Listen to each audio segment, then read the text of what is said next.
सुनिए डॉक्टर श्याम सुंदर पाराशर जी की यह अनमोल कथा। आज की इस चतुर्थ दिवसीय कथा के प्रथम भाग के अंतर्गत भक्तों, आप लोग इस पावन मास में यह जानेंगे कि किस प्रकार से महादेव की कृपा से आपके हर रोग शोक और यहाँ तक कि मृत्यु को भी टाला जा सकता है। तो ध्यान से आज की इस विशेष कथा सुने। श्री राधे राधे। महापुराण सब दिव्य इस ज्ञान यज्ञ में समुपस्थित मंच पर पूज्यपाद श्री महामंडलेश्वर जी महाराज, उपस्थित हमारे इस यज्ञ के मुख्य आयोजक कर्ता धर्ता श्री श्रीवास्तव जी तथा उनका समस्त परिकर, सुदूर अंचलों से पधारे हुए समस्त भगवत चरणानुरागी बंधुओं एवं श्रद्धामयी माताओं, माधव की मधुर बाली लीलाएं 10वें स्कंध में हम लोग श्रवण कर रहे हैं। भगवान ने ब्रज में अवतार लेकर असुरों का तो संहार किया ही, साथ ही साथ सुरों का भी मान मर्दन खूब किया। इसलिए कृष्णस्तु भगवान स्वयं, भगवान श्री कृष्ण का परिपूर्ण अवतार है। यहां पर भगवान ने इस अवतार में किसी को नहीं छोड़ा, असुरों को मारा और सुरों का भी खूब मान मर्दन किया। जिसको जिस पद प्रतिष्ठा का अभिमान जिस देवता को हुआ, उनका अभिमान भगवान ने तोड़ा है कृष्णावतार में। भगवान की बाली लीलाएं बड़ी अद्भुत हैं। जीवों के चित्त को चुराने के लिए भगवान की ये बड़ी चपल चंचल लीलाएं हैं।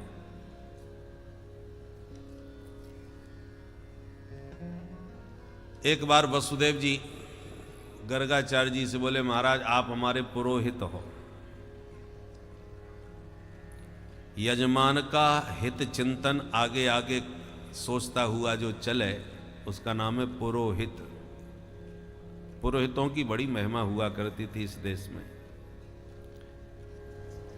यजमान के प्रत्येक कार्य का पूरा ध्यान पुरोहित जन रखते थे, उनके मार्गदर्शन में वो चलते थे।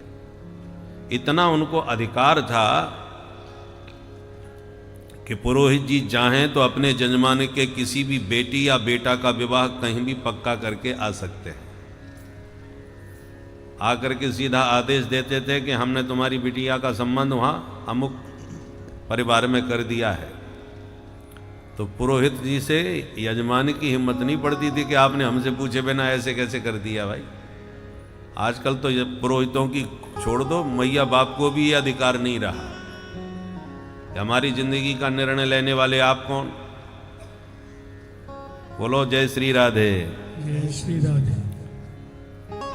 राम जी ने धनुष तोड़ा तो गुरु जी के साथ में थे। पिताजी को बाद में खबर पहुंची अयोध्या में कि आ जाइए बारात लेकर के। और जब बारात लेके दशरथ जी महाराज चले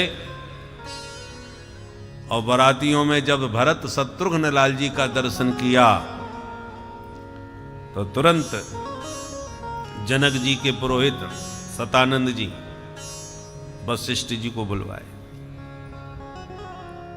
और एकांत में बोले, महाराज एक निवेदन है। क्या?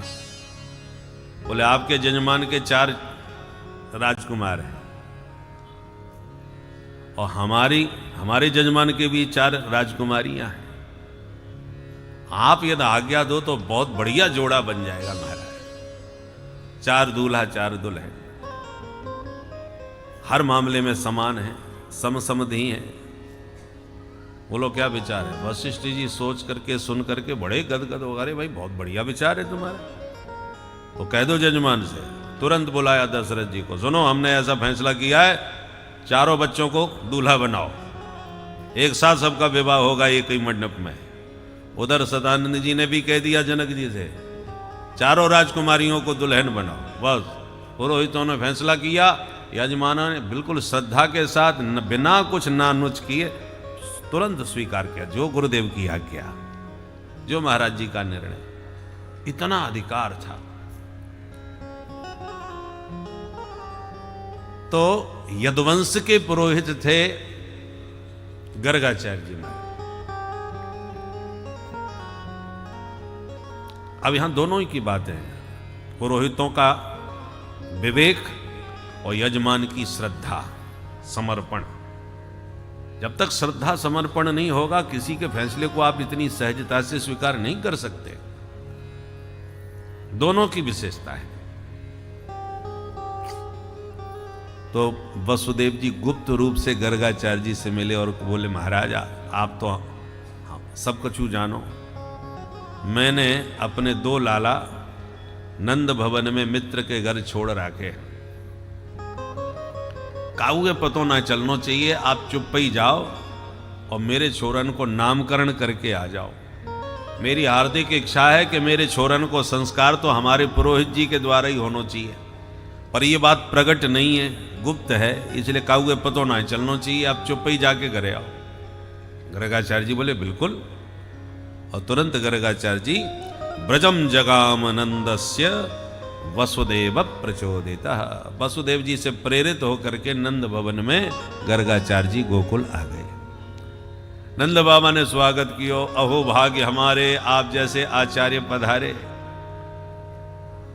स्वागत सत्कार कियो, आसन पूजन दियो। नंद बाबा ने निवेदन किया, महाराज आपकी कृपा से मेरे घर में 2 छोरा है, एक रोहिणी को है, एक दूसरो जसोदा को है। परंतु महाराज ये जसोदा के लाला ने जब से जन्म लियो है, या के ऊपर बड़े बड़े संकट आए रहे। महाराज पैदा होवे की देर ना भई कि वाके जन्मोत्सव से ही पूतना छोरा को लेके भाग गई, भगवान जाने कैसे गिर के मर गई, हमें तो खबर ना चली। ऐसे एक दिन तूफान आयो, तूफान में उड़ो चलो गए। एक दिन गाड़ी अपने आप ही टूट गया, छोरा पे गिर गई। इसलिए कृपा करके ये बताओ, या छोरा पे कौन सी 7.5 चल रही है, या कि ग्रह दशा मुंह को ठीक ना लग रही। आप तो महान ज्योतिषी हो, कृपा करके बताओ ग्रह दशा या की कैसी है। गर्गाचार्य जी बोले पहले छोरा को नाम बताओ, तो फिर मैं बा को राशि फल देखूं। का नाम है? नंद बाबा हाथ जोड़ के बोले नाम तो मैंने कछु धरो ही ना है। बोले ले, जब नाम ही कछु ना है तो अब मैं कौन सी राशि देखूंगा? अरे छोरा को कछु नाम तो होना चाहिए, तब तो राशि देखी जाए। नंद बाबा बोले महाराज तो आप जैसे विद्वान फिर कब मिलेंगे, आप ही कछु नाम धर दो आज। तो बाबा तो इसीलिए आए थे। तुरंत बोले हाँ हाँ नाम तो हम रख देंगे, पर हमारी एक शर्त रहेगी। का? यदूनामहमाचार्य ख्यातश्च भुवि सर्वतः सुतं मया संस्कृतं ते मन्यते देवकी सुतम। बाबा दुनिया जाने का हम यदुवंशियन के आचार्य हैं। अब यदुवंश के आचार्य हम और तेरे छोरा को नाम रखेंगे, यहां बात फैलेगी, कंस के कान में बात पहुंचेगी, तो कंस समझ बैठेगो कि जो छोरा आसपास पैदा भयो है वो कोई और ना है, तेरो ही छोरा है। अन्यथा यदुवंशी के आचार्य वहां नामकरण करने कैसे गए, वहां पता जाएगी कहना है मन्यते देवकी सुतम, तेरे छोरा है, देवकी को लाला समझ बैठे को, और तो पे बड़ो भारी संकट आ जाएगा। इसलिए नाम हमते यदि रखा वो चाहे तो गुपचुप काउके पतो ना चले तो हम जरूर रख देंगे। नंद बाबा बोले हल्ला मचावे से उत्सव मनावे ते छोरा पे संकट आवे, तो ऐसो ये उत्सव आयु मनाएंगे। महाराज आप तो चुपचाप गौशाला में बैठ जाओ, चुप ही नाम धर के चले जाओ, पड़ोसी ये हुए भनक ना पड़न देंगे। बोले तब ठीक है, चलो हम गौशाला में बैठे, सोराय लेके आ जा। और गर्गाचार्य जी लगा आसन गौशाला में विराजमान है गए।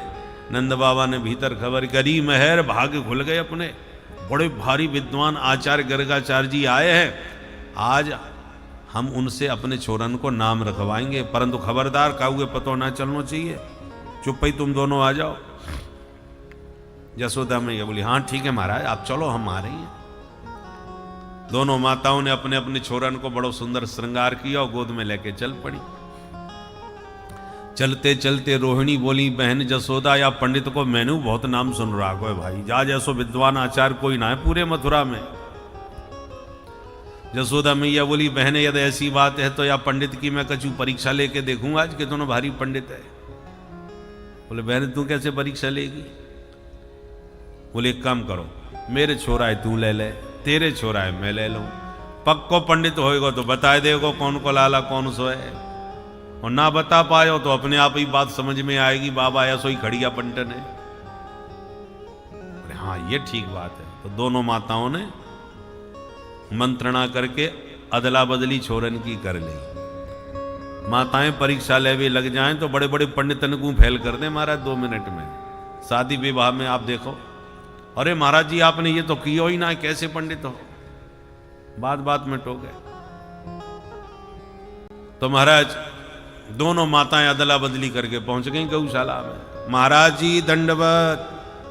और बाबा ने जैसे ही हाथ उठा के आशीर्वाद दियो तो बाबा की दृष्टि सीधे नंद नंदन के ऊपर पड़ गई, और जो लाला की आभा प्रभा शोभा का दर्शन किया, बाबा की आंखें तो प्रेम के कारण खुली की खुली रह गई।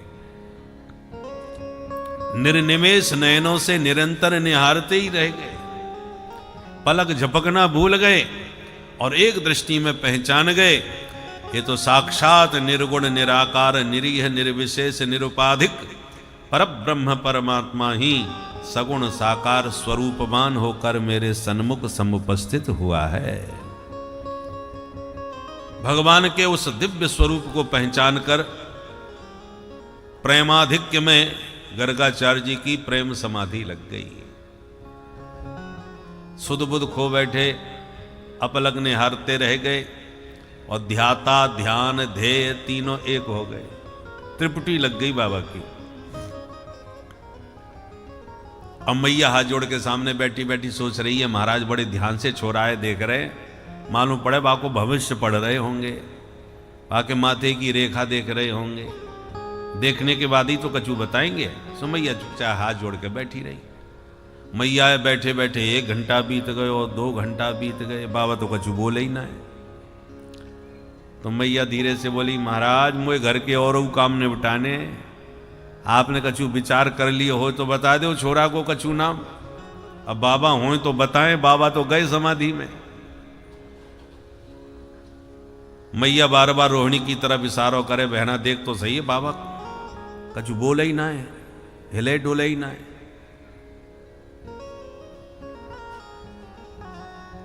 रोहिणी जी जसोदा जी के कान में लगी, बहना मुझे तो ऐसो लगे या बाबा जी की सांसू ना चले।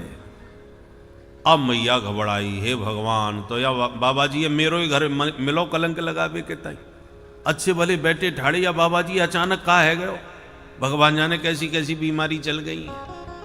मैया तो डर गई और हाथ पकड़ के हिलावे लगी, महाराज जी। जब जोर से महाराज जी को हिलायो डुलायो तो बाबा की समाधि खुली, और एकदम संभल करके हाथ जोड़ के बोले, हाँ हाँ जसोदा, मैंने तेरे छोरा को नाम सोच लियो। मैया बोली, धन्य है महाराज, ऐसे नाम सोच हो जाए, मैं तो कछु और ही सोच में लग गई महाराज। अब जल्दी बताओ आपने मेरे छोरा को कहा नाम विचार कियो है। बाबा मनी मन सोच में लगे, आए थे नाम देवे को, पर यह प्यारी सूरत को देख के हम तो अपनों ही नाम भूल गए। आलोपितम पुरनई न ममई बनाम, मैं इनको कौन सा नाम दूं। पुनः दोनों बालकों को टुकुर टुकुर देखा, मन में सोचा कहीं हमारी परीक्षा तो ना है रही, ये कुछ अदला बदली सी कैसे लग रही है। दोनों बालकों को बार बार देखने लगे, फिर तुरंत जसोदा जी से बोले, सुन जसोदा। बोलो महाराज। बोले, अयम ही रोहिणी पुत्रो रमयन सुहृदो आख्यास्यते राम इति बलाधिक्यात् बलम विदु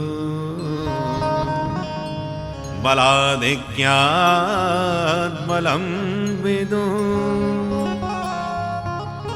मैया तेरी गोदी में ये जो छोरा है वो निश्चित रूप से रोहिणी को लाला है। अयम ही रोहिणी पुत्र है। इतना सुनते ही मैया मुस्कुरा के रोहिणी की तरफ देखने लगी। बहना पक्को पंडित ने करो खड़िया पंडन बाबा ना है। देख तो पट्टे से एक ने कहा मैं ही पहचान गए हो। और मैया बात बना के बोली हाँ महाराज जी बिल्कुल ठीक कह रहे हो, छोरा रोहिणी को ही है, पर हम दोनों बहनें अपने छोरन में नेकऊ कछु अंतर ना माने। मेरो होय के या को होय, आप तो ये बताओ या को नाम का रखोगे। बाबा बोले ये छोरा बड़े हो के बहुत बलवान निकसेगो, इसलिए नाम रख रहे हैं बलराम। बलाधिक्यात बलम विदुः, बल की अधिकता से ही या को नाम बलराम पड़ेगा। मैया बड़ी खुश, बहुत अच्छा नाम रखो है महाराज। अब ये दूसरे वाले को नाम और बता दो। बाबा हाथ जोड़ के बोले मैया या के नामन की मत पूछे, 2-4 नाम हो तो मैं गिनाई दूं। जैसो जैसो करेगो काम वैसे वैसे पड़ेंगे नाम। बहुनी संति नामानि रूपाणि च सुतस्य ते गुणकर्मानुरूपाणि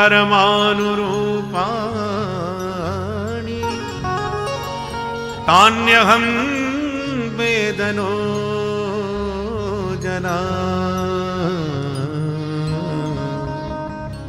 तान्यहं वेदनो जना। इनके नाम अनेक अनूपा, हजारन नाम होंगे। मैया बोली महाराज मुझे हजारन की जरूरत ना है, आप तो चौखो सो एक नाम बढ़िया बताए दो। बाबा बोले तो इदानीम कृष्णतांगता, या समय हम या को नाम करें श्री कृष्ण। मैया महाराज ये कृष्ण को मतलब क्या हुए? बोले कृष्ण का मतलब है करसतीति कृष्ण।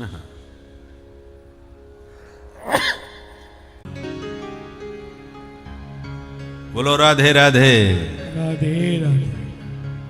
बाबा बोले मैया इसलिए आपको एक और नाम पड़ेगा हरि। हरि मतलब सब कछु हरण करने वालों, ये सब कछु हर ले। हरति गोपी नाम चित्तम वित्तम नवनीतम इति हरि। हरति प्रणत जना नाम पापम इति हरि। जो प्रणत जनों के पापों को भी हर ले, गोपियों के नवनीत माखन को चुरा के ले जाए, चित्त रूपी वित्त का भी हरण कर ले, इसलिए चोरन को सरदार है।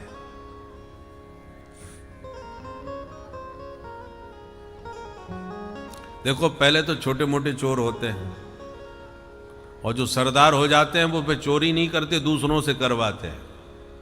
कुछ बात बिगड़ेगी तो हम देख लेंगे, तुम करो। तो ये छोटा मोटा चोर नहीं, चोरन को सरदार बनेगा। अरे महाराज कोई ढंग को कछु बात बताओ, ये आप कैसी बात बता रहे हो? देखो भगवान हरि हैं, हरि माने हरण करने वाले चोर। बोले बाबा हर है और भगवान हमारे हरि हैं, दोनों ही हरण करते हैं और काय की चोरी करते हैं। जो एक बार सन्मुख आ जाए, शरण में आ जाए, वाके जन्म जन्मांतर के, कल्प कल्पांतर के, युग युगांतर के जितने पाप पुण्य हैं समस्त पापों का हरण कर लेते हैं, इसलिए इनका नाम है हर और हरि। सन्मुख हो ये जीव मोहे जब ही, सन्मुख हो ये जीव मोहे जब ही, सन्मुख हो ये जीव मोहे जब ही, सन्मुख हो ये जीव मोहे जब ही। जन्म कोटि अघ नास ही तब ही, जन्म कोटि अघ नास ही तब ही, जन्म कोटि अघ नास ही तब ही, जन्म कोटि अघ नास ही तब ही, अघ नास ही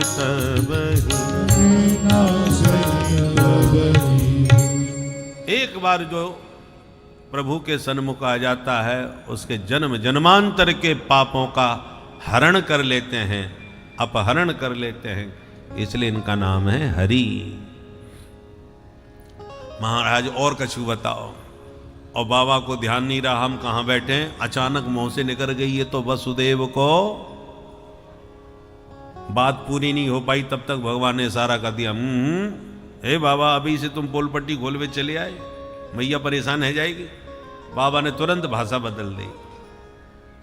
प्रागयम वसुदेवस्य क्वचित जात स्तवात्मज।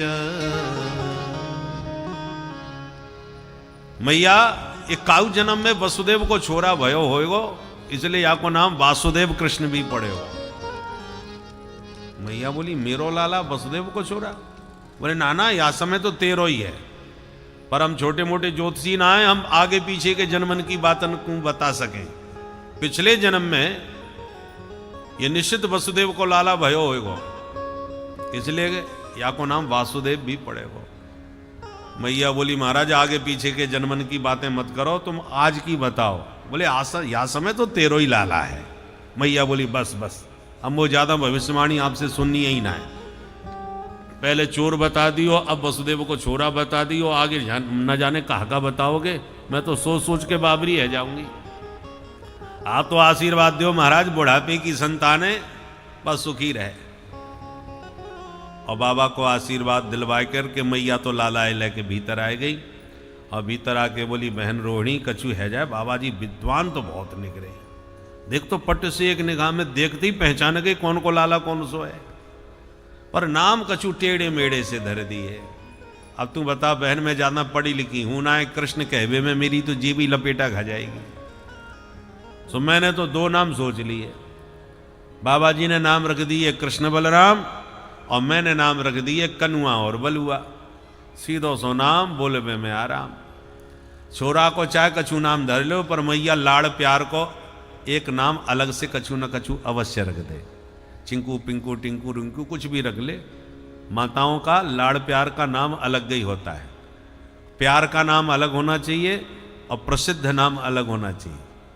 काऊ छोरी ये बचपन में गुड़िया गुड़िया कह के बुलाओ तो बहुत अच्छा लगे, पर पता चला गुड़िया नाम ही परमानेंट हो गया। अब भविष्य में वो छोटी सी गुड़िया जब बुढ़िया हो जाएगी, और बुढ़िया दादी का जब कोई नाम पूछेगा कि दादी का नाम क्या है, बोले गुड़िया रानी, तो कितना अजीब सा लगेगा। इसलिए प्यार का नाम घर में ही रहना चाहिए और प्रसिद्ध नाम अलग होना चाहिए।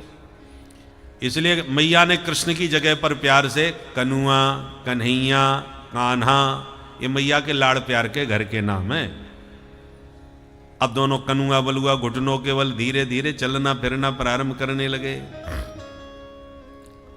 कभी गायों के सींग से लटक जाते हैं, कभी बछड़ों के दांत गिनने लग जाते हैं, कभी चंदा मामा के लिए मचल जाते हैं। ऐसे खेलते खेलते अब पैया पैया दौड़ना प्रारंभ कर दिए। पुराने जमाने में घर की दहली बहुत ऊंची हुआ करती थी, छोटे बच्चे जल्दी घर के बाहर निकल नहीं पाते थे, तो नंद भवन की दहली भी बहुत ऊंची। आज नंद नंदन ने पहली बार बाहर निकलने का प्रयास किया, तो दहली पर लेट गए और दोनों चरण नीचे लटकाए लिए, पर धीरे धीरे नीचे खिसकते चले गए और पूरे लटक गए, परंतु धरती तक पैर नहीं पहुंचा। अब लटके लटके घबरा रहे हैं कहीं टपक न जाए, चिल्ला रहे हैं मैया मैया करके रोना चालू कर दिया। एक संत ने यह दृश्य देखा तो स्तब्ध रह गए। धन्य है प्रभु, वेद की श्रुतियां, वैदिक श्रुतियां जिसका निरूपण करते करते थक जाती हैं और छोर नहीं पाती, वो परमात्मा नंद बाबा की देहरी पर लटका लटका रो रहा है, उसे देहरी का और छोर नहीं मिल रहा। वारी जसोदा, तूने कौन सा पुण्य किया था कि जो जिन परमात्मा का कृपा प्रसाद ब्रह्मा शंकर आदि तरसते हैं, वो परमात्मा तेरी गोद में आने के लिए तरस रहा है, तेरी देहरी पर लटका लटका तुझे पुकार रहा है। किम ब्रूमस्वाम यशोदे कतिकत सुकृत क्षेत्र वृंदानि पूर्वम गत्वा कीदृक् विधानि कतिकत सुकृतन्यर्जितानि त्वयैव। नो शक्रो न स्वयंभुर न च मदन रिपु यश्चले भे प्रसादम तत्पूर्ण ब्रह्म भूमौ बिलुठत बिलपत क्रोडमारूढ़ कामः। बड़े बड़े सिद्ध संत नंद जसोदा के सौभाग्य की निरंतर सराहना करते रहते हैं। अब कन्हैया बाहर गलियों में भी दौड़ना भागना प्रारंभ कर दिए। एक दिन छोटे छोटे सखाओं की मंडली बुलवा ली और कहा भैया आओ चलो आज कछु नयो खेल खेले। नयो खेल कौन सा? कन्हैया कन्हैया बोले चलो आज चोरी चोरी खेलेंगे। ब्रजवासी बोले दारी की हमें चोरी कर वो सिखाएगो? कन्हैया बोले रुपया पैसा की चोरी थोड़ी करेंगे। तब बोले खाने भी पीवे की माखन मिश्री की चोरी करेंगे और खावे पीवे की चोरी चोरी ना मानी जाए। ब्रजवासी बोले कन्हैया तेरे घर में माखन की कमी है, 9 लाख गैया हैं, भंडार भरे पड़े हैं और तू दूसरे के घर में चोरी करके माखन खाएगा। कन्हैया बोले मेरे घर में कोई कमी ना है, पर या श्री दामा को देखो या मधुमंगल है देखो, सबके सब 1.5 हड्डी के हो रहे हैं। और जब हम पूछें भाई तुम कमजोर कैसे पड़ रहे हो, तो सबके सब एक ही जवाब दें, कन्हैया माखन तो हमारे यहाँ भी बहुत होए पर मैया सब बाजार में बेचे आए, जो बचे वो खावे को मिले। अब तुम बताओ कितनी गलत बात है। गैयन की सेवा करवे के टाइम हम ग्वाला और गोरस खावे के टाइम मथुरा के लाला। ब्रजवासी बोले कन्हैया तेरी बात में दम तो है, अच्छा तो चल कौन के घर चोरी करें। कन्हैया बोले आज पहले अपने घर में नेक अभ्यास कर लो, पकड़े भी जाएंगे तो घर की बात, जब अभ्यास है जाएगा तब दूसरे की आगे सोचेंगे। ठीक है लाला। आज सबने अपने अपने घर अभ्यास किया। दूसरे दिन फिर मीटिंग भई।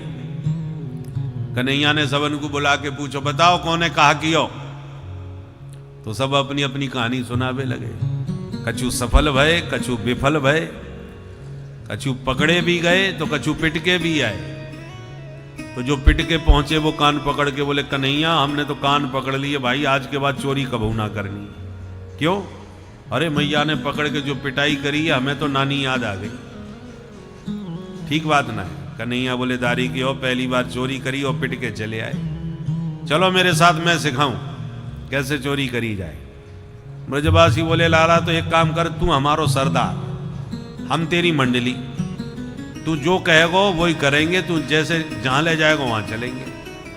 कन्हैया बोले फिर तो अपनी मंडली को एक नामकरण कर लो, कछु कहा नाम होना चाहिए। कन्हैया बोले अपनी मंडली को नाम होएगा बाल गोपाल चौर विद्या प्रचार मंडल। सर्वसम्मति से मंडल बन गया, मंडलाध्यक्ष कन्हैया बन गए। अब इनकी अध्यक्षता में घर घर माखन चोरी प्रारंभ हो गई। बोल माखन चोर भगवान की। भगवान ने माखन चोरी क्यों करी? इसके बहुत से कारण हैं। पहला कारण यह है कि ब्रज में माखन बहुत होता है, दूध दही खूब होता है, पर इनकम टैक्स के नाम पर आधे से ज्यादा कंस के यहां भेजा जाता है। जहां कंस के असुर चाणूर मुष्टिक खा खा के शक्तिशाली बन रहे हैं और गोरस का दुरुपयोग कर रहे हैं, तो भगवान को लगा हमारी माखन मिश्री की ब्रजवासियों के माखन से आसुरी शक्ति बढ़ रही है, हमारे ब्रज के गोरस से आतंकवादी पलपे, वो शक्तिशाली बने, ये ठीक नहीं। तो रोका कैसे जाए? कन्हैया तो छोटे बच्चे हैं, उनकी कौन सुनेगा? इसलिए कन्हैया ने ये माखन चोरी लीला के माध्यम से ब्रज के ग्वाल वालों का संगठन बनाया और घर घर ले जाके उन सबको माखन खिलाया। भगवान के यहाँ माखन की कमी नहीं है, परंतु ब्रजवासियों को माखन खिला खिला के शक्तिशाली बनाया और मथुरा में जाने वालों को रोका। जो गोरस मथुरा लेके जाएगा उसकी मटकी फोड़ी और उसका माखन ब्रजवासियों को खिलाया। दूसरा कारण, प्रत्येक गोपी दधि मंथन करते समय कल्पना करती है कि कभी नंद नंदन भी हमारे माखन का भोग लगाने आएंगे क्या। गोविंद से सबको बड़ा प्रेम है। प्रत्येक गोपी चाहती है कि हमारे हाथ का माखन कन्हैया खावें परंतु उदास हो जाती हैं ये सोच के कि इनके घर में तो 9 लाख गैयां हैं, दूध दही के भंडार भरे पड़े हैं, तो हमारा माखन खाने क्यों आएंगे, यह सोच के उदास हो जाती है। और भगवान है भक्त वांछा कल्पतरु, भक्तों का मनोरथ भगवान कल्प वृक्ष की तरह पूरा करते हैं। तो गोपियों का मनोरथ पूर्ण करने के लिए ही भगवान ने माखन चोरी लीला करी और घर घर में जाके उनकी इच्छा पूरी करी। क्योंकि प्रत्येक गोपी दधि मंथन करते समय मन ही मन माधव को पुकारती हुई गुनगुनाती हैं। क्या गाती हैं? आप और हम भी प्यार से गाएं तो कन्हैया हमारे घर में भी माखन खाने आएंगे, पर गोपियों की तरह प्यार के साथ पुकारो। आज मोरे अंगना में आवो नंदलाल, चले आवो गोपाल, दर्शन की प्यासी गुजरिया श्याम। आज मोरे अंगना में आवो नंदलाल, चले आवो गोपाल, दर्शन की प्यासी गुजरिया श्याम। लाला दर्शन की प्यासी गुजरिया श्याम, दर्शन की प्यासी गुजरिया श्याम। ओ कान्हा दर्शन की प्यासी गुजरिया श्याम, दर्शन की प्यासी गुजरिया श्याम। अंगना में आवो मेरे माखन को खाओ, अंगना में आओ मेरे माखन को खाओ। कान्हा अंगना में आवो मेरे माखन को खाओ। अंगना में आओ मेरे माखन को खाओ। और मीठी मीठी जय हो मीठी मीठी बत्तियां सुनावो नंदलाल, चले आवो गोपाल, दर्शन की प्यासी गुजरिया श्याम। आज मोरे अंगना में आओ नंदलाल, भले हरी आओ गोपाल, ताली बजाते हुए सभी पुकारिए। गुजरिया श्याम। ओ कान्हा दर्शन की प्यासी गुजरिया श्याम। दर्शन की प्यासी गुजरिया। श्री राधे। माखन चोर भगवान की जय हो।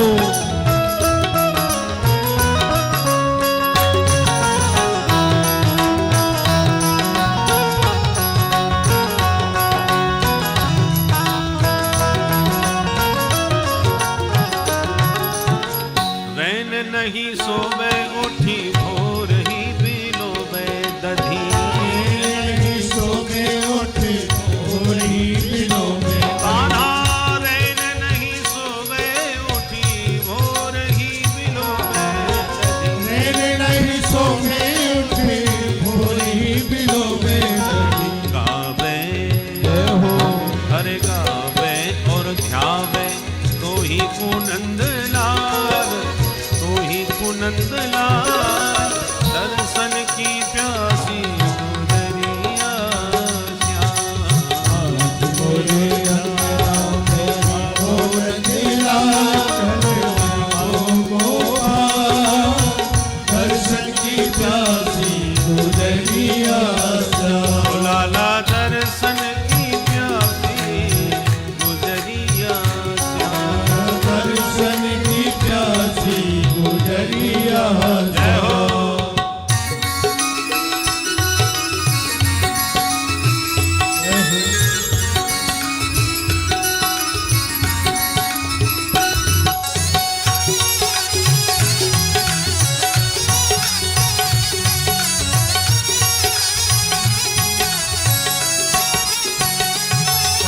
कोरी कोरी मटकिन में धोरी धोरी गैयन का। कोई कोई मटकिन में थोड़ी थोड़ी गई है। कान्हा कान्हा कोरी कोरी मटकिन में धोरी धोरी गैयन का। कोई कोई मटकिन में थोड़ी थोड़ी गई है।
ब्रज रानी को माखन नित्य पति।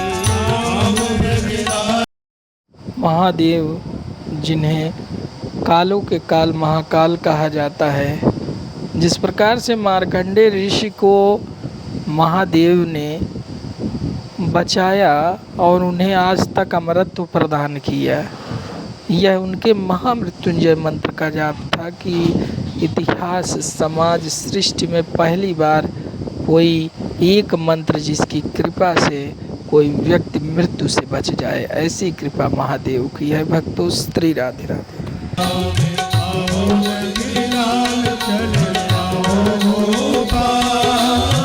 दर्शन की प्यासी गुजरिया कान्हा दर्शन की प्यासी गुजरिया, दर्शन की प्यासी गुजरिया लाला दर्शन की प्यासी गुजरिया, दर्शन की प्यासी गुजरिया बोल माखन चोर भगवान की जय। तो गोपियों के इस हृदय के भावों को भगवान समझते हैं। भगवान तो अंतरात्म दृक् हैं, इसलिए गोपियों की इच्छा मनोरथ को पूर्ण करने के लिए भगवान ने माखन चोरी लीला को बहाना माध्यम बनाया। जिस दिन गोपियों के यहाँ चोरी करने न जाएं कन्हैया, तो गोपियां परेशान हो जाती हैं। अरे बहना, आज पूरा दिन बीत गयो, लाला के दर्शन ना भाई, का बात है, कैसे दर्शन करें? तो आप उसमें पनघट पे पानी भरते भरते योजना बनाती है, चलो सखी शिकायत करे आए। बाकी शिकायत करने के बहाने घर में ही दर्शन करे आएंगी। तो अपने अपने मटका फोड़ के घर पहुंचती हैं। सास कहती है, मटका कहाँ गयो पानी को? बोले सासू माँ, वो नंद को छोरा रास्ते में मिल गयो, वहां ने मार पत्थर मेरो मटका फोड़ दियो। सास बोली, अच्छा वह नंद के छोरा की इतनी हिम्मत, मैं जाके देखूं भाई। बहू कहती, आप रहने दो, बुढ़ापे में अंधेरे में कहाँ भागती फिरोगी, मुँह को कहो, मैं वाग ऐसी खरी खरी सुना के आऊंगी, बाकी मैया है जसोदा है। हाँ ठीक है बहू, तू ही सुनाया, अच्छी खरी खरी सुना के आई हो। बोले ठीक है मैया, चिंता मत कर। यूँ बहाना बना के सब गोपियाँ इकट्ठी झुंड बना के नंद भवन में चली जाती हैं। उद्देश्य है लाला का दर्शन करना और बहाना है शिकायत करना। ए जसोदा, तनिक बाहर आई हो। मैया बाहर आ गई। आओ आओ बहन आओ, तुम सबकी सब इकट्ठी कैसे आ गई? मैंने बिलुआ तो भेजो ना है, काय के गीत गावे आई हो? गोपियां बोली, तेरे छोरा के गीत गावे ना आई, आज बाकी करामात सुनावे आई। हम सब की सब गोपियन की नाक में दम कर राखी है तेरे छोरा ने। मैया बोली, हे भगवान, ऐसो कहा कर दियो मेरे कन्हैया ने। गोपियां बोली, सुन जसोदा, हम कोई चुगल खोर ना है जो काऊ की पीठ बाजे चुगली करती फिरें। जैसी बात होगी बात तेरे छोरा के मुंह पे ही सुनाएंगी। पहले अपने छोरा है बाहर निकाल। सोई मैया आवाज लगावे, ओ कनुआ। सो दौड़ के आगे, हाँ मैया। लाला रे देख तो सही, ये सब की सब गोपियां तेरी बड़ी शिकायत कर रही है। शिकायत को नाम सुनते ही गाल फुलाए लिए, मुँह लटकाए लिए और रोनी सी सूरत बनाए ली। मैया तो लाला को मुँह देख करके ही द्रवित हो गई। मेरे कन्हैया ने कहा कि वो बताओ, ये तुम्हारे सामने खड़ो है। तब एक एक करके गोपियां अलग अलग शिकायत सुनाती हैं। क्या शिकायत करती हैं? सुखदेव जी के शब्दों में सुने। वत्सान मुंचन क्वचिद समय क्रोश संजात हासः स्तेयं स्वादमत्यधिदधिपयः कल्पितैस्तेययोगैः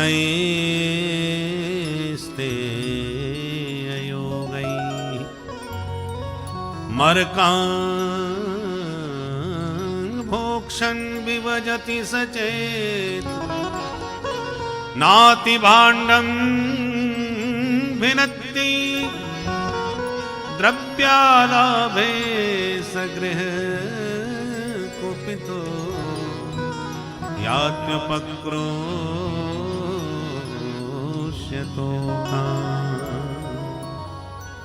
पहली शिकायत, बत्सान मुंचन, मैया तेरो कन्हैया आवे और हमारे बछड़ा खोल के भग जाए। मैया बोली बहन तो तू गैया दोबे गई होगी तो लाला ने बछड़ा खोल दिए। तो बोली ना ना क्वचित असमय, जब गैया दोबे को कोई समय ना हो तभी खोल के जाइए। और एक दिन में गैया दोबे जा रही थी तो मैंने आवाज लगाई कि नहीं यहाँ लाला ने बछड़ा खोल दियो। तो एकदम तमक के बोलो ए गोपी तेने कमु नौकर समझ रहा को है, हुक्म चला रही है वहां से खड़ी खड़ी, भगवान ने हाथ दिए अपने हाथ से ना खोल सकेगा। तो जब मैंने कही तब तो मुझको 2 बातें सुनाई दी और अपनी मर्जी से चुप ही खोल के चाहे जब भग जाए। बक्सान मुंचन क्वचित असमय, कहना क्या चाह रही है, संकेत कुछ और ही कर रही है। प्रत्येक जीव पशु की तरह, बछड़े की तरह जगत के जाल में बंधा हुआ है, खूंटे से बंधा है। संसार के खूंटे में जन्म मरण की रस्सी के साथ प्रत्येक जीव बंधा हुआ है। अनेक जन्मों की साधना करते करते तब जाकर के मुक्ति मिलती है। पर भगवान का ऐसा स्वभाव है जिसके ऊपर अपनी कृपा दृष्टि डाल दें उस साधनहीन जीव को भी अपनी कृपा के बल पर समय से पहले ही मुक्त कर देते हैं। समय पर मुक्ति दी तो भगवान की क्या विशेषता, ये तो उसकी साधना की शक्ति है। भगवान की विशेषता यह है कि जिस पर कृपा करें उसे जब चाहे तब मुक्ति का अधिकारी बना सकते हैं। इसलिए भगवान का नाम है मुकुंद। मुक्तिम ददाति इति मुकुंदः, जिसको चाहे उसको मुक्ति का दान कर सकते हैं। तो मैया से गोपियां बोली, मैया बोली सुनो देवी हो, ये कन्हैया मेरो ज्यादा उत्पात करे तो एक दिन पकड़ के डांट लगा दो, या तू फटकार दोगी, दोबारा ये परेशान न करे वो। दूसरी गोपी आगे बढ़ के बोली मैया हमने खूब डांट के देख लियो। फिर बोले मैया जब हम याकू डांट भी लग जाए तो ये हमें देख के मुस्कुरा भी लगे। अब भगवान जाने या की मुस्कान में कहा जादू है कि डांटते डांटते हमें ही हंसी आ जाए और सारी गुस्सा हमारी ठंडी पड़ जाए। क्रोध संजात हास। मैया बोली तो एक काम कर, मेरो लाला जैसी तेरे घर पहुंचे ये जो मांगे सो दे दियो कर, जो खावे सो खवा दियो कर, और जितनो खा जाए ले जाए, बातें दुगनो तू मोते मांग के ले जाए कर, न लड़ाई न झगड़ा। दूसरी गोपी बोली मैया तू कैसी बात करे, तेरो लाला कछु खाए लेगो तो हम तो उसे मांगवे आएंगी। अरे भगवान ने सब कछु दियो है, चाहे जितनो खाए ले, खावे की मना थोड़ी है। मैया बोली तो फिर शिकायत काय क्यों कर रही है। बोले मैया शिकायत यह बात की है कि एक दिन तेरो लाला मेरे घर आयो तो मैंने माखन मिश्री थाली में परोस के या के सामने धर दियो। मैं बोली लाला जितनो खाते बने प्रेम से बैठ के खा, चोरी करने की जरूरत ही ना है, कमी पड़ेगी तो और दूंगी। तो एकदम मुंह को देख के बोलो ए गोपी तेने कम वही भिगमंगा समझ रहा को है, तू मेरे घर में आके खा जाइयो। मेरे बाबा के यहाँ 9 लाख गईया ने 100 माखन तू मुँह का दिखा रही है। मैं बोली जब बेटा इतने बड़े बाप को बेटा है तू तो फिर चोरी काय क्यों करे। तो तुरंत हंस के कहता है चोरी के माल में स्वाद ही कछु और आवे। अब बता जसोदा, प्रेम ते परोस के दो तो बड़े बाप को बेटा बन जाए और बाद में चोरी कर करके खावे में या को स्वाद आवे। मैया बोली तो एक काम कर, अपने माट मटका छींके पे लटकाए दे, नेक सो छोरा हाथी ना पहुंचेगो या को तो खाएगो कैसे। दूसरी गोपी बोली मैया खूब लटका के देख लियो, ये जितनो छोटो उतनो ही खोटो। यहाँ ने पूरी मंडली बना रखी है, पूरी मंडली के साथ आवे और जब छींके पर मटका पावे तो तुरंत बड़े से छोड़ा को तगड़े से छोरा को पकड़ के घोड़ा बनावे, बाकी ऊपर दूसरों खड़ो है जाए, बाकी ऊपर तीसरों, सब के ऊपर ये अध्यक्ष महोदय खड़े है जाए, सोई मटकी या के हाथ आ जाए। कहीं भी लटका दो या के हाथ से बचवे बारी ना है। कल्पितैस्ते अयो गई। एक गोपी बोली मैया तू तो मेरी सुन ले, बहन तू भी सुनाए दे। बोले मैया मेरे घर इतनी गैया इतना गोरस कि खूब चाहे जितनो खा ले कमी ना पड़ेगी। मैंने तो एक दिन माट मटका सब आंगन में धर दिए और चुपचाप छुप के बैठ के देखें ये कितनों खाएगो। मैया ये पूरी मंडली के साथ आयो, यानी चकाचक माखन खायो, अपने ग्वालन को खवायो और खाते खाते सबको पेट भर गयो और माखन फिर भी मेरो खूब सारो बच गयो। तो यानी मोते ऐसी आवाज निकाली कि 50 बंदर मेरे घर पे टूट पड़े। मैया भगवान जाने या की बंदरन से कौन सी पुरानी मित्रता है। या कि एक आवाज पे ब्रज के सबरे बंदर इकट्ठे है जाए, बुलावे पे आ जाए। बंदरन को याने इतनो पक्को बनाए दियो चोरी करवे में कि आंखन के चश्मा तक निकाल के ले जाए ब्रज के बंदरा। तो मैया याने बंदर बुलाई लिए और बंदरन को खवानो चालू कर दियो। मैं फिर भी चुपचाप देखती रही, चलो कोई बात नहीं, ये भी जीव हैं, खाए लेने दो। हद तो तब है गई जब बंदरन के भी गले के थैला लटक गए, पेट में जगह ना बची, खाए खाए करके झिक गए। तो मटका मेरो फिर भी बच गयो माखन को। तब बंदर जब पेट में जगह ना रही तो सूंघ सूंघ करके वह मटका को भाग गए। अब जगह ही ना है तो कहां धरे। तब याने बच्चे हुए माखन को मटका उठायो और तेरे लाला ने सूंघते भय मुंह नाक भौं सकोड़ के कही, अरे राम राम, कितनो सड़ो सड़ायो माखन धर राखो या बंदरू ना खा रहे। भलो आदमी खाए के बीमार ना पड़ेगो, ऐसे सड़े माखन को घर में धरवे की क्या जरूरत है। और इतना कह के भांडम भिनती फटाक से मटका पटक करके फोड़ फाड़ के भाग गए। अब बता जसोदा, स्वयं खावे, ग्वालन को खवावे, बंदरन को लुटावे और बाद में सड़ो माखन कह के मटका फोड़ के भग जावे। स्तेयम स्वादवत्यथित अतिपय कल्पित स्तेय हो गई, मरकान भोक्षण विभजति सचेत नाति भांडम भिनती। एक गोपी बोली, मैया तू मेरी और सुन ले, बहन तू भी सुना दे। बोले मैया मेरे घर ना गैया ना गोरस, बहुत गरीब घराने की हूं, जैसे तैसे दाल रोटी को गुजारा करूं। मेरे घर में कछु है ही ना है, जब घर में कछु ना है तो काऊ आदि की चिंता भी ना है। मेरो घर ऐसे ही खुलो पड़ो रहे। मेरे खुले हुए घर को देख करके तेरो छोरा मेरे घर में घुस आयो। अब याने पूरो घर को आंगन कमरा एक एक छान मारो, या को खावे पीवे कछु ना मिलो। मेरे घर में कछु है ही ना है तो मिल दो कहाँ थे। अब याकू बड़ी गुस्सा आई और याने खड़े होके पहले तो मेरे घर को 50 गारी दी। अरे राम राम, सवेरे सवेरे कौन को मोड़ो देख लियो, कैसे घर में घुसे आए, खावे की एक चीज ना मिली, 2 घंटे मेरे यूं ही बर्बाद है गए। ये घर है कि मर घटा है, ऐसे घर में आग लगा देना चाहिए। पूरी मेहनत बेकार गई मेरी आज। 50 गारी दी आने घर की और फिर भी या को चैन ना मिलो। तो याने कहा कि मेरी छोरी खर्राटे बजा के सोई रही एक कमरा में, बाकी चुटिया ने ज्यादा लंबी सो नीचे तक लटक रही। तेरे कन्हैया ने कहा कि धीरे से आके वह छोरी की चुटिया खटिया की पटिया से बांध दी। चोरी ये पतो ही ना चलो।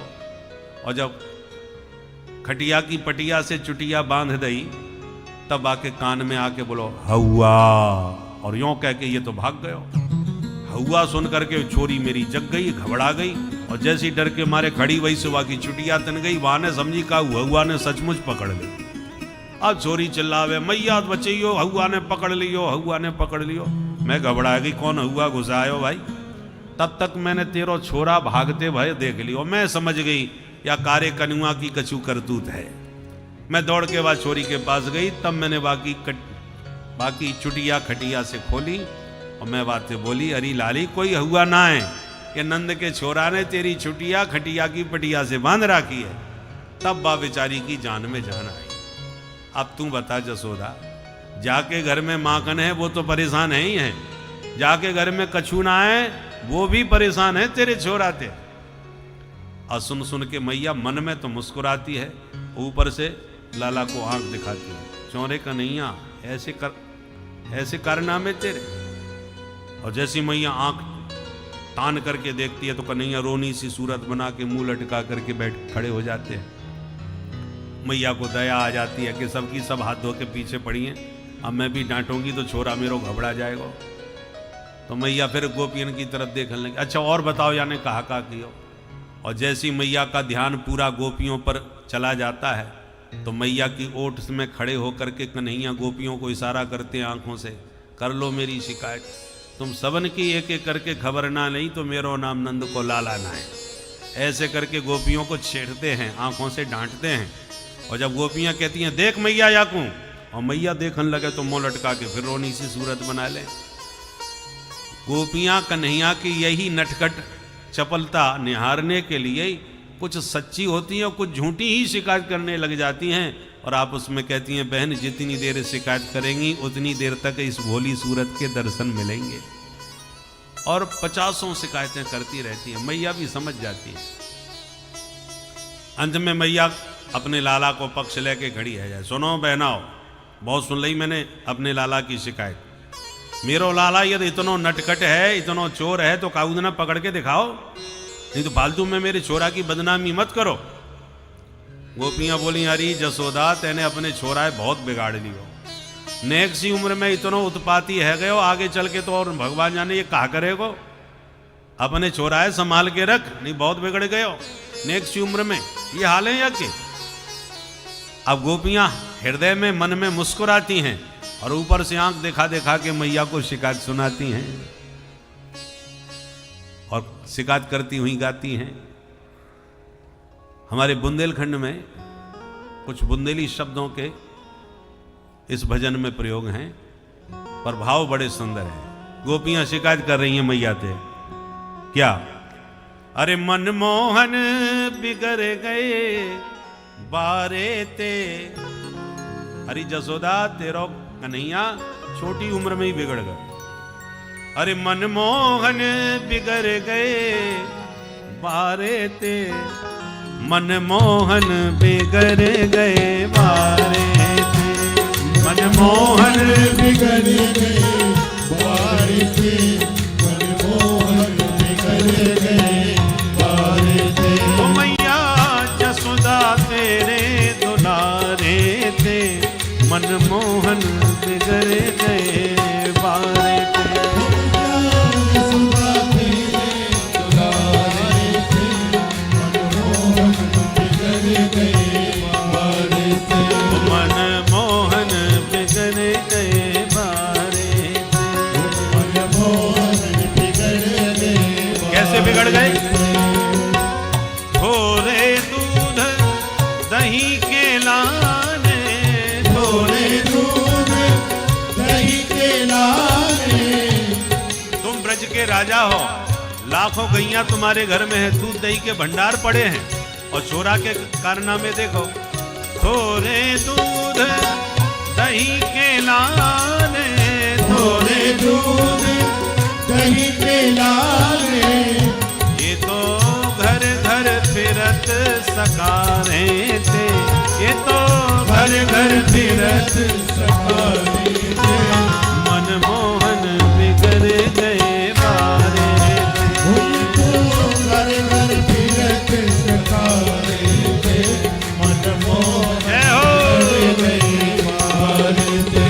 मनमोहन बिगड़ गए बारे थे, मनमोहन बिगड़ गए बारे थे। मनमोहन बिगड़ गए बारे थे, मनमोहन बिगड़ गए बारे। श्री राधे।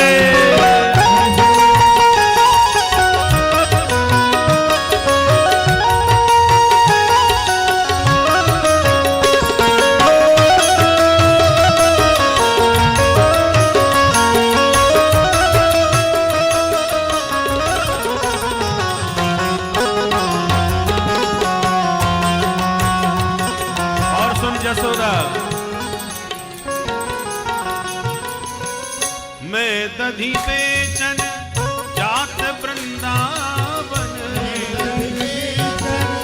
जात वृंदावन। मैं दधी बेचन जात वृंदावन, दधी बेचन जात वृंदावन। ये तो रोकत गैल अंगाड़े थे, मैया रोकत गैल अंगाड़े थे, मनमोहन बिगड़ गए बारे थे। मैया रोकत गए बारे थे, मनमोहन बिगड़ गए बारे से। मैया जसोदा तेरे दुलारे थे, मनमोहन बिगड़ गए बारे थे। यशोदा तेरे दुलारे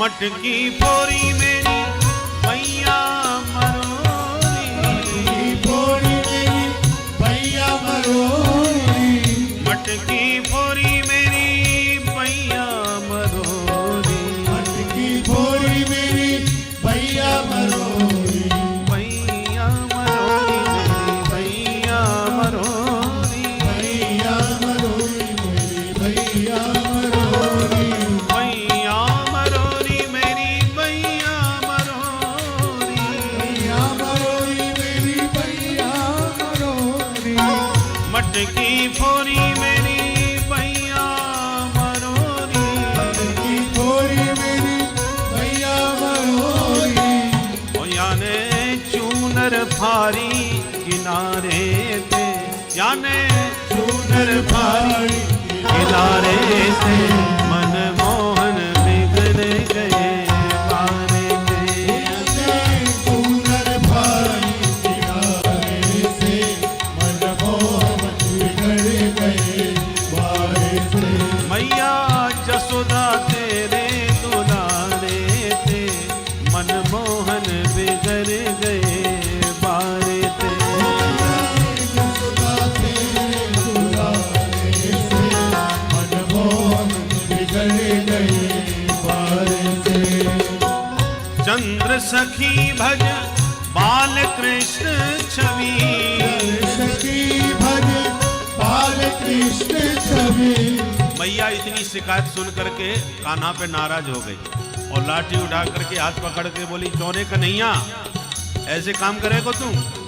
मैया जब मारवे को वही लाठी लेके तो गोपियां हाथ पकड़ के बोली सुनो सुन मैया नाराज मत हो बात पूरी सुन, अब जो होना तो वो तो है ही गयो।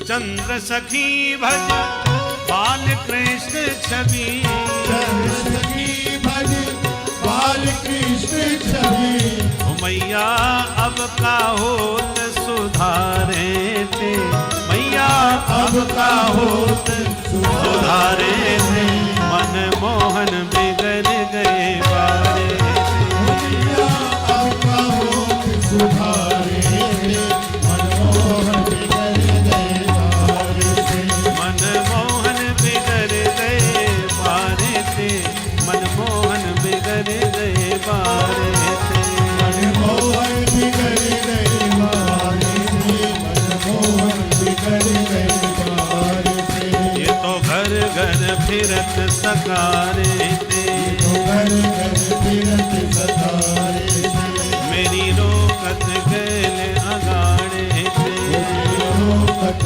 गए अगारे से, मेरी चूनर भारी किनारे थे, चूनर भारी किनारे थे, मैया अब का होत सुधारे थे, अब का होत सुधारे थे।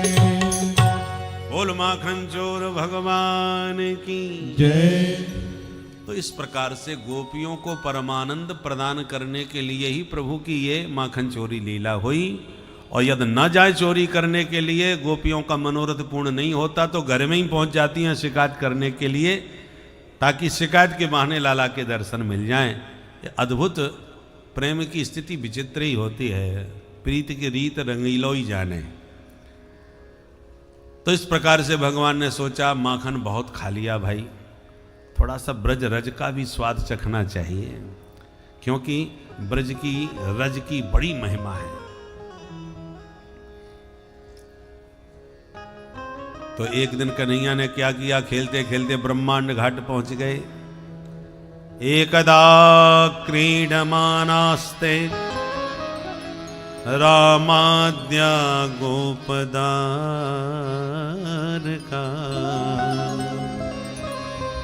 कृष्णो मृदं भक्षितवान् इति मात्रे न्यवेदयन्। क्रीड़ा करते करते ब्रह्मांड घाट पर सबकी आंख से छुप कर कन्हैया एकांत में गए और मिट्टी का डेला जब देखा कोई नहीं देख रहा तो धीरे से मुंह में धर के गटक लिए।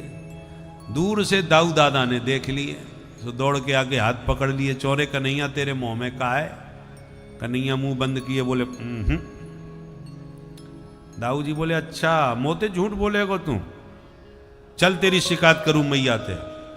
और कन्हैया को हाथ पकड़ के सब ग्वालन के संग दाऊ दादा मैया के पास ले आए कन्हैया। मैया बोल बेटा, तेरे लाला ने मैया तेरे कान्हा ने माटी खाई, जसोदा सुनु माई। शिकायत कर गई, मैया तेरे कन्हैया ने आज मिट्टी खाई ली। जो मैया ने सुनी, अरे राम राम, कल तक तो छोरा की शिकायत आती है यानी माखन खा लियो। भाई माखन तो खावे की चीज है, खा लियो तो खा लियो, मैं कछू ना बोली। पर जब मैं कछू ना बोली तो आज शिकायत आ रही है यानी मिट्टी खा ली। और आज भी कछू ना बोलूंगी तो कल शिकायत आएगी यानी भांग खा ली, फिर शिकायत आएगी जाने बुढ़िया खा ली। भाई छोरा तो ऐसे दिनों दिन बहुत बिगड़ जाएगा मेरो। तो मैया ने उठाई लाठी और कन्हैया को जोड़ की डांट लगाई। कस्मान मृद मदांतात्मन भवान भक्षित बांडः वदन्ति तावकायेते कुमारास्ते ग्रजो। मैया लाठी लेके बोली, चौरे चटोरे सच बोल कन्हैया, तूने मिट्टी खाई? अब कन्हैया घबराए, मेरे मुंह में माटी, मैया के हाथ में सांटी, अब काकी हो जाए। तुरंत हाथ जोड़ के बोले, ना हम भक्षितवानंब सर्वे मिथ्या विशंसन, यदि सत्य गिरस्तरहि समक्षम पश्य मे मुखम। वो अम्ब अहम न भक्षितवान। अरे मैया मैंने नेको मिट्टी ना खाई, ये सबके सब ग्वाला नंबर 1 के झूठा। मैया बोली, चौरे बलराम तू तो कहे जाने मिट्टी खाई। अब जरा झांकी देखिए, मैया लाठी लेके खड़ी है कन्हैया के सामने, और कन्हैया के पीछे ग्वाल वाला और दाऊ दादा सब खड़े हैं, और सब मिलके एक स्वर में कह रहे हैं यानी मिट्टी खाई, हमारे सामने खाई। और कन्हैया स्पष्ट कह रहे, ना हम भक्षितवान, मैंने नेको मिट्टी ना खाई। और ये ग्वाला झूठ बोल रहे हैं, बोले हाँ सर्वे मिथ्या विशंसना, सबके सब नंबर 1 के मां झूठा। मैया बोली, अच्छा तो सत्यवादी हरिश्चंद्र तू अकेलो ही पैदा भयो है या ब्रज में, बाकी सब ग्वाला झूठे। कन्हैया बोले, मैया तो मुंह पे विश्वास ना है तो दाऊ दादा से ईमानदारी से पूछ ले। और कन्हैया पीछे मुड़ के दाऊ जी को आंख से इशारा किया, दाऊ भैया ने एक झूठ बोल दो, नहीं तो मैया लाठी लेके खड़ी वाली तो जमा देगी। और तुमने यदि मेरो पक्ष ना लियो तो मैं भी तुम्हारी पोल पट्टी खोल दूंगा कि तुम भांग के गोला खाओ, मुंह तो पहले तुम्हारी पिटाई है जाएगी, सोच लो। अब जब धमकी दी तो दाऊ जी डर गए, कहीं सचमुच याने मेरी शिकायत कर दी तो मेरी पिटाई आते ज्यादा है जाएगी। तो दाऊ जी तुरंत पलट गए, देखो मैया याने मेरे सामने तो खाई ना है, बाद में खाई हो तो पतो ना है, सब कह रहे मिट्टी खाई तो मैंने कह दी मिट्टी खाई, बाकी खाई न कि ना खाई भगवान जाने। कन्हैया तुरंत खुश रह गए। मैया तो बोले, देख ले दाऊ भोले भाले हैं, ग्वालन की बातन में आ जाए, इन्होंने ना देखो मैंने मिट्टी खाई ही ना है। और जैसी कन्हैया मैया ते समझावे लग जाए तो कन्हैया के पीछे खड़े दाऊ जी इशारा करते मैया को, मैया यानी मेरी आंखन के सामने खाई है, ये नंबर 1 को झूठा। और जब कन्हैया पूछे, दाऊ मैंने खाई? बोले, ना भाई मुझे ना मालूम खाई के ना खाई। मैया बोली, तू कबू हाँ करे कबू ना करे, बलराम ये चक्कर का है तेरो? कन्हैया बोले, मैया तू काऊ चक्कर में मत पड़, यद सत्य गिरस्तर ही समक्षम पश्य में मुखम, यद बात में न को कछु दम खम है तो तेरे सामने ही तो बैठो हूं, मेरा मुंह खोल के देख लेगा और क्या करेगी। कन्हैया को लगा जब तगड़ी अपील करेंगे तो मैया मान नहीं जाएगी, परंतु जब कन्हैया ने कहा समक्षम पश्य में मुखम, विश्वास ना हो तो मेरा मुंह खोल के देख ले, तो मैया बोली, हाँ ये तूने बिल्कुल ठीक कही, खाई होगी तो मोड़े में जरूर लगी होगी, चल तू मुंह खोल के दिखा। कन्हैया को लगा ये तो और बुरे फंस गए भाई, हमने तो सोचा मैया मान ही जाएगी, विश्वास कर लेगी, पर मैया तो मुंह खोल के देखने लगी। अब कन्हैया ने डरते डरते धीरे धीरे मुंह खोला। भगवान की ऐश्वर्य शक्ति ने सोचा कहीं सचमुच मेरे सरकार की आज पिटाई ना पड़ जाए। तो जैसे प्रभु ने मुख खोला, भगवान की वह अलौकिक शक्ति मुख में आके प्रकट हो गई और मुख खुलते ही मैया को संपूर्ण ब्रह्मांड का दर्शन होने लगा। बोल विराट भगवान। जिस प्रकार से इस संसार में हर चीज का एक समय निमित्त होता है, उसी प्रकार से मृत्यु का भी एक फिक्स समय होता है। जिस समय मृत्यु लिखी होती है उसी समय मृत्यु होगी। किंतु यदि आपने कुछ पुण्यों के द्वारा, कुछ भक्ति के द्वारा मृत्यु के उस क्षण को टाल दिया, तो अगला क्षण जो मृत्यु का है ये कई सालों बाद आता है, जिससे धीरे धीरे व्यक्ति की आयु जो है बढ़ती चली जाती है। जो इस सूत्र को समझ गया है कि मृत्यु के समय कैसे मृत्यु को टाला जाए, वह अमर ही हो जाता है। अमरता प्राप्त करने का सबसे सटीक साधन यही है। और इस सूत्र को प्राप्त करने के लिए आपको महादेव भक्त अवश्य होना होगा, क्योंकि महाकाल ही ऐसे हैं जो काल को परास्त कर सकते हैं। तो इसी तरह भक्तों प्रभु पर अपने ध्यान को लगाए रखें। श्री राधे राधे। स्तुति करीना जाय भय माना, जगत पिता मैं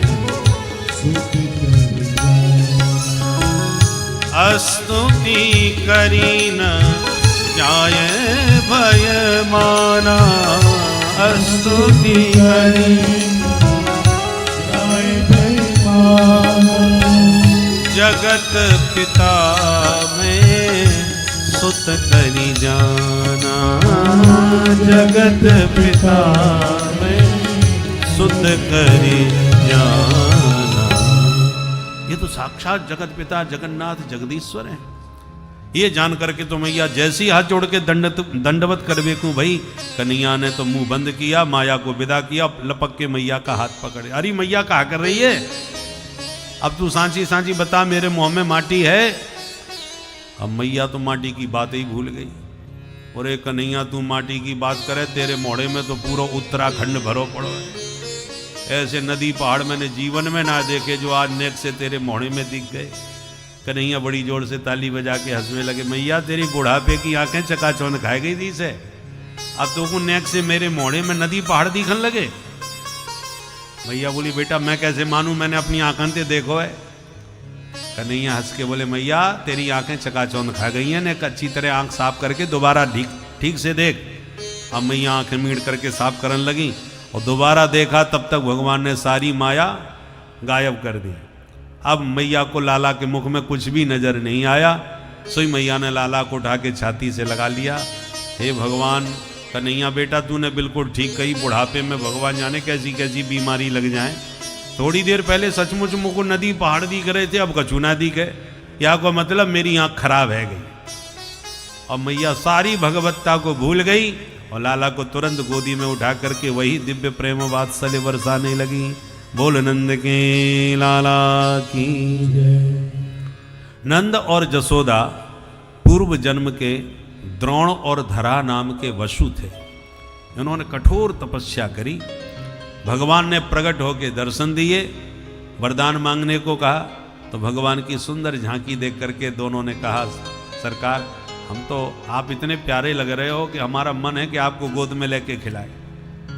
भगवान बोले तथास्तु, ऐसा ही होगा। तो बेटा तो बने देवकी के और गोद में खेले जसोदा जी के।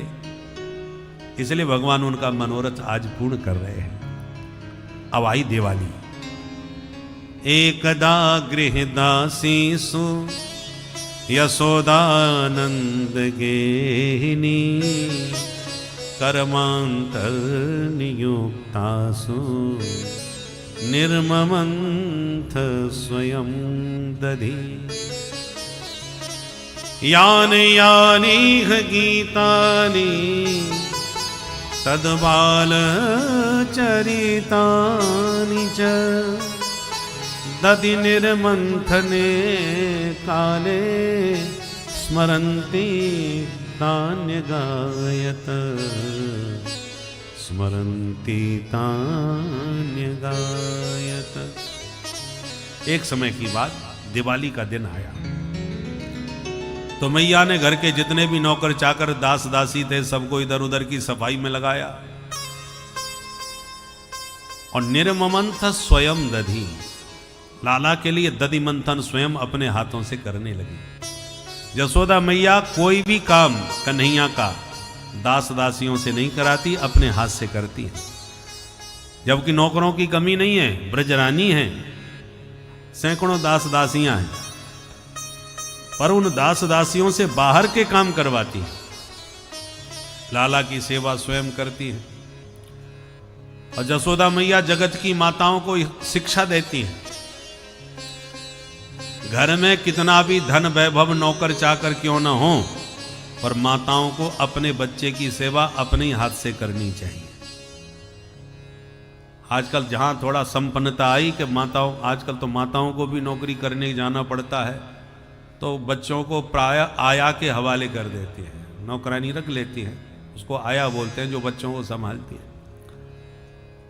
एक माँ अपने बच्चे की जो संवेदनशीलता को समझ सकती है, वो आया नहीं समझ सकती, वो तो पैसे के लिए नौकरी कर रही।